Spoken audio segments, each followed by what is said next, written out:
Hey everyone, Lorna Evans here, and I am here with the beautiful Sue, who I had the pleasure of meeting a couple of weeks ago at a goal setting session with my two girls. And we have just launched, as you may know, a new collective membership, and I decided that it was absolutely fantastic value content for you all. So Sue, tell us a little bit about what you do, what you're doing in the world, and all about your business. Thank you so much for having me. It's such a pleasure to be here, and I'm so glad you got so much out of the session. It was great. So my business is called Paperclip Professional Organisers, and basically what I am is I give people back their most precious resource, which is Time, of course. And so I help people to manage their time better in lots of different ways, dealing with their calendar and their schedule, their to-do list, their email, and getting organised in general, dealing with their procrastination. So I like to focus on all of those areas. But the funny thing about me is that I'm not a naturally organised person. So I don't have the gene. Okay. Yeah. So some of you watching may have the gene and you're very lucky, but the rest of us never got it. But what happened was I actually attended a workshop, something similar to what happened with you. I attended a workshop on paper flow about 8 years ago and went home. Everything kind of came off the floor, went where it needed to go, set the system up on my desk, which is still there today, 8 years later. And I was so excited about this, I realized that being organized is not a talent, it's a skill. So it's just like anything else you learn. So just like you guys are going to learn, how to become hairdressers, how to deal with your clients, all of those things, those are skills that you learn. And being organized is a skill, and managing your time better is a skill.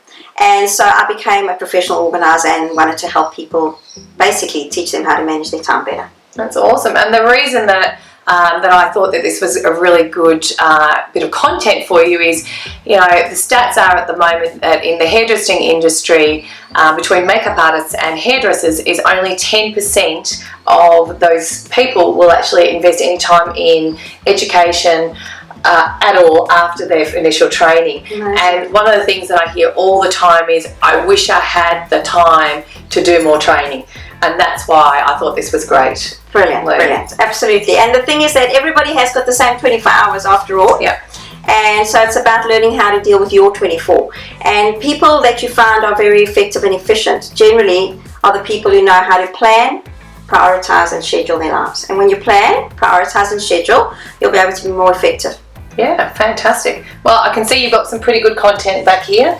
So tell me what you've got here that people are going to love, I'm sure. Okay, so I wanted to talk about a couple of areas. The first one is, the first question would be, how much time do you actually allocate to either working on the collective, which is your amazing membership program, or whether it's to do with anything that you want to do more effectively and manage your time around your education and building your business. And so we're going to talk a little bit about how much time you can allocate per week, and also then we're going to talk about how to make sure that that actually goes into your diary and it actually gets done. So it's not about thinking about something you'd like to do, but it's actually doing it. Because something you can do anytime, you end up doing no time at all. Because that is the hard thing, isn't it? Sometimes we'll sign up for something, or whether it be the collective or anything else we do in life, we have all the good intentions, but how do we make sure that we follow through and it actually has... Exactly. We actually go on and do something. Exactly. And the secret is scheduling time. Yeah. You need to make sure that things go in your diary, because if they don't go in your diary, whenever becomes... Yeah, never. And pretty much nothing gets done. So when you want to do something like this, but the main thing is, remember that you don't have to have hours of time, because that's mostly why people don't do stuff. Because they say, when I've got time, I'm going to do some of that education. I'm going to go onto my program. I'm going to do some exercise. I'm going to have some free time. But the fact is, it's not about taking a big block of time. It's about finding ways to break those down into bite-sized pieces and do small bits of time so that you can actually get it done. Yeah. And that's the secret, but that's got to go in your schedule, in your diary. Absolutely. If it doesn't go in the diary, it doesn't happen. Exactly. Yeah. And I mean, let's be honest, in this industry, without an appointment, you don't have work, okay?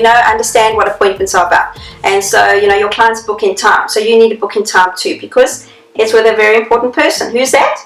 You, okay? You. So you need to make sure that you're booking that time for yourself to educate yourself more for your clients and for your business, and also to get more clients so you can build your business. That's what this is all about. Yeah, beautiful. Yeah, I like that. Yeah. And then I'll talk a little bit about procrastination techniques as well, because one of the main reasons we don't get things done is because we put them off. Well, the other word for procrastination is actually, the word is resistance. and we resist doing something, even though you know this is so important for you and your business, you'll still resist doing it. So it's finding a way to beat that procrastination and actually get it done. Good. Yeah, I love that. I was doing a class a couple of days ago, and one of the questions that I got asked was, in the collective, what exactly is it? So what I was explaining is, yes, we have a whole heap of different tutorials, and I know Sue has had a look inside. But I think one of the most valuable thing that I'm really loving is a little session that I run every month, which is called Ask Me Anything. And this particular girl said to me, oh my gosh, I've got 100 questions. Now, the difference is if she's going to actually take the time to put those questions in there, because I had somebody else that's in the collective said to me, oh, I wish I had made time to actually ask my question. So that's okay. There's always next month. So absolutely. Would you agree to that? So how do you make sure that they actually happen? Absolutely. So the program includes a few different elements, and so of course you need to make time for all those different elements. So the questions is one of them, which is amazing because isn't it wonderful to be able to ask an expert? I mean, we all want that, to be able to have you on hand. I mean, it's fantastic. They're very lucky to have that. But then there's a whole lot of recordings and videos and tutorials that you've also got to make time for. And then you've got that amazing business planner, which is basically helping you how to run your business more effectively. Yeah. Well, is that the way? Yeah, absolutely. And I've just actually filmed a new tutorial on exactly how to actually use that. Oh, fantastic. Yeah. I love that. So that's the first video you're going to make time for. So watch how to use your but the fact is that what you want to do is, if you've got question time and you want to write those questions down, make sure that you've put them down. Make some time, like once a week, for 5 or 10 minutes to say, okay, what were those questions that I'd written down in my diary and thought I wanted to ask Lorna? So you make time for them. You've got to make time during your week and put it in your schedule of when you're going to watch some of the recordings, because that's how you're going to learn. Okay, remember, you're doing this all to improve your business and help your clients more. So the more time you spend on this, the better it's going to be for you. So it needs to go in your diary. And then of course spending time working on the plan includes things like earnings, marketing, all of those things, again, about your business. So it's about scheduling time. So you're going to decide how much time you've got available. And now you're going to ask me, how do you know? How do you know how much time I've got available? Because everybody wants to know how they're going to do that. So let me share this with you. Yeah. Okay. So how do you plan for your education time? So remember this. This is something you choose to do. You don't have to do. It's not a to-do list item. This is a choice. No one's put their hand up their back and said, I'm not going in that. They've actually made that choice to go in and be part of something. Yeah, and you should be choosing to do this, because the whole thing about having a business is to build it. Yeah. Okay, so what you want to do is spend time on the things that actually really make a difference in your business. And of course, I like to call them this is like a paying task. It's something you put towards doing something that helps you to build your business, not a non-paying task, which is wasting time. So what we need to do is we need to have a look at what your current schedule is. Okay, what is going on in your current diary? And we just had a quick conversation before we came online to talk about, well, do you use a physical diary or do you use a electronic diary? And I'm physical all the way. Okay, so this is my planner, or I like to call it my baby, or my PA, and I use my planner all the time. It's a lot like my personality. It's very full and loud. But the fact is that it really, for me, I'm a visual learner, and I'm a visual person. So I want to open up my planner and see what's going on in my planner. And so I do work with a paper diary. Did you have to learn how to do that? When you were saying before, I'm not a naturally organised person. Yes. Was this something that you really had to work at before it really started to actually become a natural occurrence for you? Yeah, because I wanted to find ways to capture what I was doing, my appointments, and I also needed to capture my tasks and to-do lists, and I had to find a way. But I did. It took me a bit of time, but it's a simple technique. I always say the more simple something is, the easier it is. Simplicity is the key to anything. But since I learned how to use it, I wouldn't change it. And I love sharing and teaching people how to use their planner. So it's something you want to learn. Talk to me. And it was funny when we were chatting before about, are you working on a diary on your phone or a manual? And my writing is really terrible. So to be perfectly honest, when the electronic diaries came in with iPads and your phones and so forth years ago, I thought that was the best thing that ever happened to me, because I didn't have to feel embarrassed with my handwriting. But I have to tell you that from listening to different things, from coming to workshops with yourself and different podcasts I've listened to, I did go back about 12 months ago and started using the manual, and I don't think I would never go back. So I actually thought I'd quickly share something that's actually worked really well for me, and you can see how messy I am. But this one, I actually work on my top 3. So I always work on my top 3. So my diary has my top 3 things that I'm going to do for the day, and then my other tasks. And I might draw all sorts of different things in there. And now I sort of think to myself, it's not for anybody else to judge what it looks like. But you know what they say, Lorna, there's no mistakes in creativity. No. That's right. I like that. Yeah. But absolutely, and you'll find the whole thing is that the saying goes, I don't know whose it is, so I'm not sure whose saying I'm sharing, but typing is recording and writing is comprehending. And so what happens often with an electronic diary or using your computer is that typing is very automated, and so we don't really let it sink in. But when you write something in your diary, it does sink in, and that's the whole thing. That's why people, when they study, they write notes and they don't type notes, because it's about absorbing the information. And that's why, first of all, that's one of the reasons. And the other, for me, it's visual.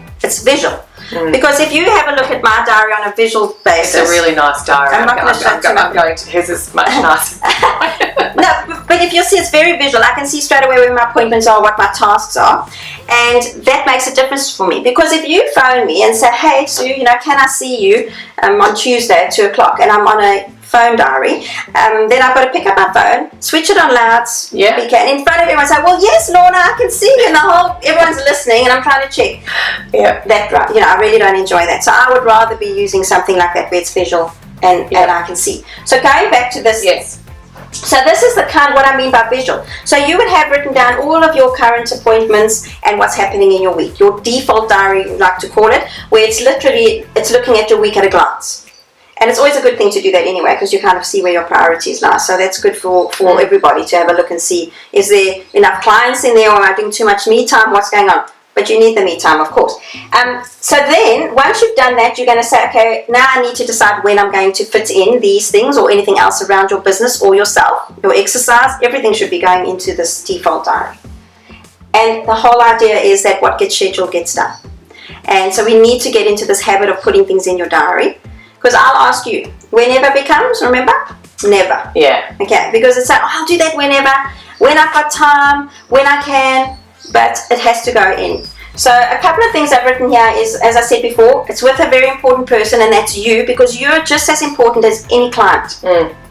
Because if you're not doing all of this stuff to be better and to improve, then you're not going to be great for your clients. So you need to make time for yourself. So you need to make sure you're putting time in your diary in order to do that. One of the things that I really took away from the session that myself and my girls went to was you were actually saying about how to change how we actually say things.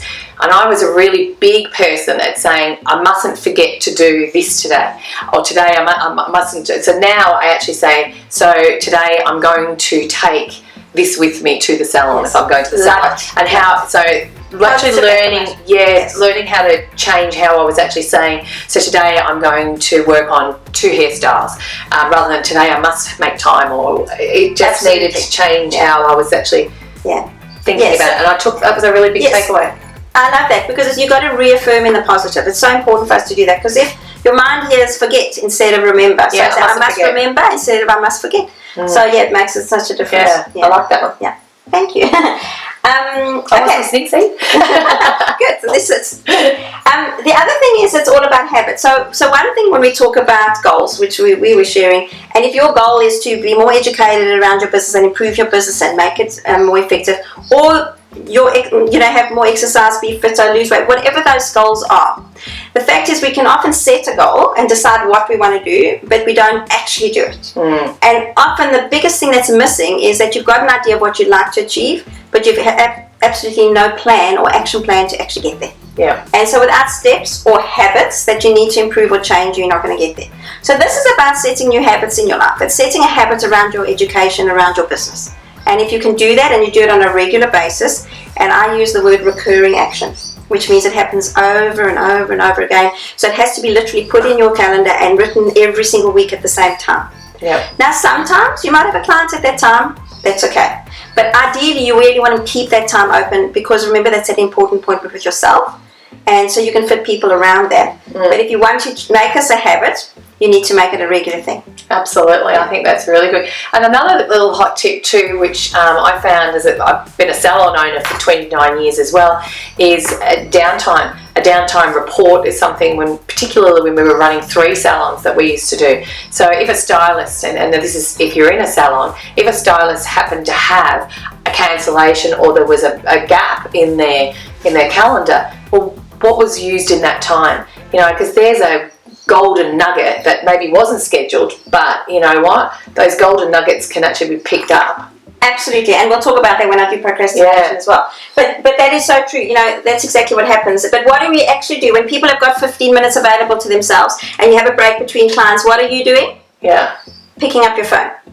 And watching what people are having for lunch. Yes. Which you're picking up your phone and you're focusing on other people's goals and other people's, you know, things. But really, you should be taking that 15 minutes and using it effectively for many other things, but except focusing on your phone. Yeah, so, I love that. Yeah, very good. Don't get me started on the phone. I'll talk for an hour. Yeah.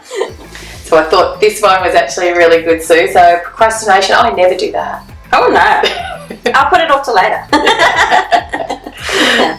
Give us your hot tips on this one. So I really enjoy sharing these 2 tips, and it's quite interesting that it doesn't matter whether it's CEO or you're a 9 student, and I do all those different sort of areas with my time management workshops.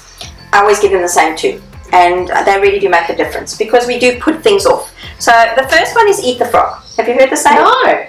No, eat the frog. Eat the frog is actually a saying originally by Mark Twain, and then it was taken to a whole nother level by Brian Tracy, who's a very well-known professional development guru. He's written a fantastic book called Eat That Frog, and I highly recommend it. I talk about it all the time. I share it with everybody. So it's just basically 25 procrastination techniques. But let me tell you how this goes. So the saying goes, if you ate a live frog first thing in the morning, okay, nothing would be more difficult that day, would it? No. Okay. So obviously the concept is that if you do the difficult things first, the rocks, the hard things, do those difficult things first and get those over with, then the rest of your day flows more productively. Yeah. Because what we tend to do is we do easy things because we feel good and we all love a good old tick. So everyone loves a tick. But the fact is that we tick off all the easy stuff and then all the frogs sit there and they're waiting to be done. And then it gets to 4 o'clock and you say, you know what, I can't do this now. So you move your frog to the next day. Does this sound familiar? I'm sure that everybody can relate to that. So what you want to do is you want to get those frogs done first. So all the difficult things done first. So ideally first thing in the morning, but it depends on your job. You might start in the afternoon, then get those things done, you know, as you get into the office or as you get into the salon, whatever the case might be. So eating the frog is a really important way for you to kind of take control. And also it's about saying, okay, right, I'm going to do those hard things, get them over with. Now, difficult things don't mean time bound. It doesn't mean it's going to take you, always going to be something that takes a long time. Often it can be a small thing that you put off all the time. I always say one of the big things that people put off most is often making a phone call. And so those are big frogs. You know, like people will say, I really need to phone a client, a potential client, a parent, somebody. But whatever happens is we put it off, and that's one of the big frogs. So that people put off. So let's think about it for you. Like, can you think of some of your frogs? So these are often things, admin tasks or things that you kind of put off all the time and leave. And then at the end of the week, you've got so much to do because you never did any of it the whole week or the whole month. Yeah, absolutely. So have you got some examples for me? Well, I would say that the biggest examples for me would be definitely admin. Yes. My work cover form. So if you've got anything to do with anything that I've got to fill in. Yeah. I absolutely adore my classes, but the thing that I procrastinate about is packing. Like packing those suitcases because it takes a long time so that I don't forget anything. Yes, of course. You know, there's a lot that I have to pack. I take 3 23-kilo suitcases with me. Wow, that's a lot. The procrastination but once the packing is done, I feel really good, but I put it off and put it off and put it off and put it off. I get it. So it's kind of the prep and pack up. Yeah. So often, like with prep, even so, say for example that you've got to go and do your talk. Would you say that would often take you time to actually do the prep, and it kind of ends up being a last minute thing because I've got to do that always later, and the next thing it's like now it's like an hour before you got to leave for the airport, and I'm not quite that bad. Yeah. That would actually give me really bad anxiety. But absolutely. But it's like that, isn't it? And then you kind of know it has to be done, but you're putting it off. And that's often where the frogs come in, you know. So I think that's a good example. But maybe you can think of an example in a salon, something that would be put off a lot. Like, I don't know, maybe it's listing, you know, the colour numbers or something like that people have to do. Is there something in the salon where you find, I think that you know, the audience would relate to? Yeah, it's probably good timing here. This afternoon at 4 o'clock I have a team meeting with my team, and we actually are talking about where our training is going to go for the year, so that it's not procrastinated, so that it's sitting in the diary. Because if anybody ever says to me, this year I want to train more, my thing is I actually go, okay, so what is it you want to work on? So if we didn't set the time frame for today's meeting, I think that would get procrastinated. So trying to get everybody in one place was actually quite difficult, but I wouldn't run today's meeting until everyone would commit. Good, that's excellent. Because so that's probably, and it is later in the year than we normally do. You know, we're in the middle of Feb, really.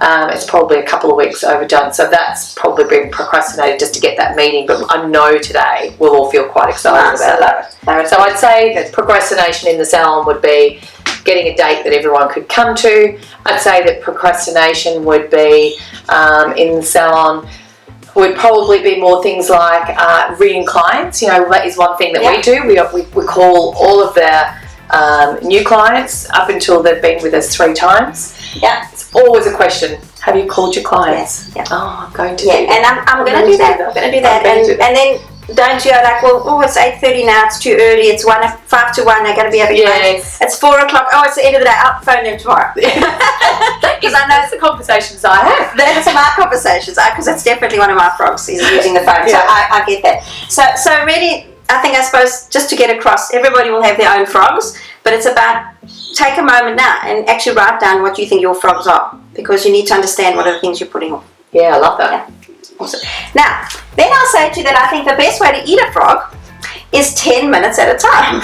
Okay, because the fact is that these big jobs are really just a lot of small jobs put together, and so you want to break them down into 10-minute bite-sized pieces so that you can get the task done. And so if we use the 10-minute task, it literally works for everything. Like I said before, you've got that 10 minutes between clients. We'll use that 10 minutes to do something effective and some focused attention on something specific, and not, you know, waste time, because that's when you can fit in those little gems, as you call them, gems of time that you can use. But what I like to do with my 10-minute task is you actually set a timer. It's not like I'm going to do 10 minutes on this. You actually set your timer. And when the timer beeps, you say, okay, I'm doing well, I'll do another 10, I'll maybe do another 10, and as it beeps. But the fact is you're only making time for 10 minutes and you feel like it's possible and doable. Because even if a job takes 3 hours, if you're doing it 10 minutes at a time, it'll get done. But if you say, when I've got 3 hours, I will do this, unfortunately that's not a possibility. Yeah. One of the things that I have on my PowerPoints on how to do a ponytail, believe it or not. So I know this isn't what you know and teach. Only because I don't have any. My daughter's got long hair. But to do a professional ponytail, one of the things that's on my PowerPoint is how do you eat an elephant? And it's bite-sized, one bite at a time, and rather than doing the whole lot at once, which ends up being, if you're in the hair industry, it's lumps and bumps, as you know. So breaking it down. Brilliant. And that's pretty much exactly what you say. Yeah, you break it down to those bite-sized pieces. I like that. So I suppose we're kind of finishing off now, but let's just think about a couple of 10-minute tasks that you could do.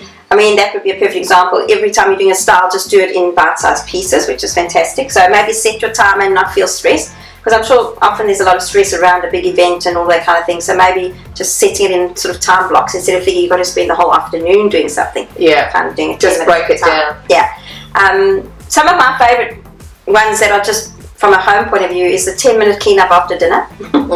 You know, you can use it in every way. So 10 minutes, putting away the laundry.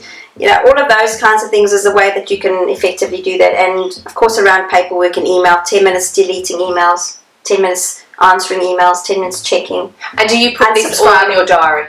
So you put it all in your diary, I'm going to spend 10 minutes to do my washing, 10 minutes to do, I look at Sunday and I was just saying to Sue, Sunday I had this list and I put the times next to it because I knew I had so much to do. I wanted to clean the car, I wanted to clean the wardrobe, I wanted to do... Did you find you did it though? You got to tick everything, didn't you? Oh, and because it was in your diary. Yeah, and then I went to the brewery and had a glass of wine and a pizza and felt like I ticked everything off. And that was your reward. I mean, it's all about reward at the end. We shouldn't be celebrating before we've done, so you did very well. Yeah. But yes, it should go in your diary. Just make a decision. It could be a regular thing, top up Tuesday or, filing Friday. Like, you can make things that become quite a regular thing and go into your diary. But sometimes, yes, you may just have 10 minutes available and use it more effectively, but use it as one of your 10-minute tasks. So I think just breaking things down into bite-sized pieces. So I suppose, in summary, do the difficult things first and do them at 10 minutes at a time. Make sure that you break big jobs down into bite-sized pieces. And the biggest thing of all is schedule time to get things done. It takes time to make time, so just listening to this now has given you an opportunity to learn what to do with your time more effectively.